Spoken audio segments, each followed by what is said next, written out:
In today's video, I'm going to teach you Adobe Photoshop tutorial, how to smooth skin using frequency separation. Before we jump into frequency separation itself, we need to prepare the image properly. This part is extremely important because a clean base makes the retouching process much easier and helps the final result stay natural instead of looking overly edited. Start by going down to the adjustment layer icon and choosing black and white. This is only a temporary adjustment, but it's very useful because it removes the distraction of color and lets you see skin imperfections more clearly. Once the black and white adjustment is added, lower the red slider and slightly increase the yellows. These small tweaks make blemishes, uneven skin, and little spots easier to notice, so your cleanup will be more accurate. Think of this as a visual aid that helps you inspect the skin more carefully while you work. Next, select your image layer and press Ctrl and J to duplicate it. After that, rename the new layer Remove Pimples. Keeping your layers organized is always a smart habit, especially in retouching projects where you'll often work through several stages.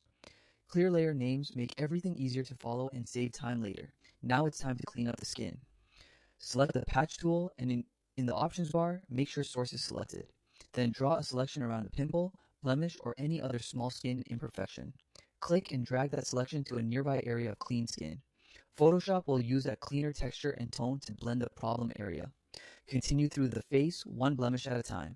Try to sample from areas that are close to the original spot so the lighting and skin texture stay consistent. The goal here is not to remove every natural detail. You want to take away temporary distractions while keeping the skin realistic. When you're done, toggle the visibility of your retouching layer on and off to compare the before and after. This is a simple but important check to make sure your edits still look believable. If anything feels too strong, this is the best time to notice it. After that, open the history panel and create a snapshot. This gives you a restore point, so if you need to return to this stage later, you can do it quickly without repeating the cleanup. Finally, delete the temporary layers to keep your document organized and take a moment to review the image before moving into frequency separation.